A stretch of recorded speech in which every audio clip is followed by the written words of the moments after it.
ഇന്നലെ ഉണ്ടല്ലോ എൻ്റെ കൂട്ടുകാരനെ ഞാൻ ഇവിടെ വെച്ച് കണ്ടേ. അവൻ ഒരാഴ്ച കഴിയുമ്പോൾ ദുബായിലേക്ക് വന്നിട്ട് ഫസ്റ്റ് ടൈമാണ് അവൻ വന്നത്. അപ്പോൾ ഞാൻ ചേട്ടാ എന്തൊക്കെയുണ്ട്, ജോലിക്ക് എങ്ങനെയുണ്ട്, എങ്ങനെയുണ്ട് ദുബായ് എങ്ങനെയുണ്ട് എന്നൊക്കെ ചോദിച്ചു. ദുബായ് അടിപൊളിയാണ് എന്നൊക്കെ പറഞ്ഞവൻ, ജോലിയൊന്നും കുഴപ്പമില്ല.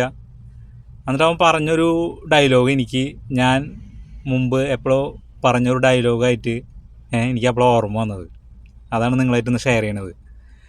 അവൻ പറഞ്ഞു 2 വർഷം കഴിയുമ്പോൾ എന്തായാലും തിരിച്ചു പോകണം, അവസാനിപ്പിച്ചിട്ട് അപ്പോഴത്തേനും കടങ്ങളൊക്കെ വീട്ടണം, കുറച്ച് പൈസ ഉണ്ടാക്കണം, എന്നിട്ട് തിരിച്ചു പോകണം എന്ന് പറഞ്ഞു. അപ്പോൾ ഇതാണ് എനിക്ക് ഓർമ്മ വന്നത്. കാരണം ഞാൻ ആദ്യം വരുമ്പോൾ എങ്ങനെയെങ്കിലും 2 വർഷം നിൽക്കണം, എന്നിട്ട് കടങ്ങളൊക്കെ വീട്ടിൽ തിരിച്ചു പോകണം എന്നുള്ളൊരു ഇതിലാണ് ഞാനും വന്നത്.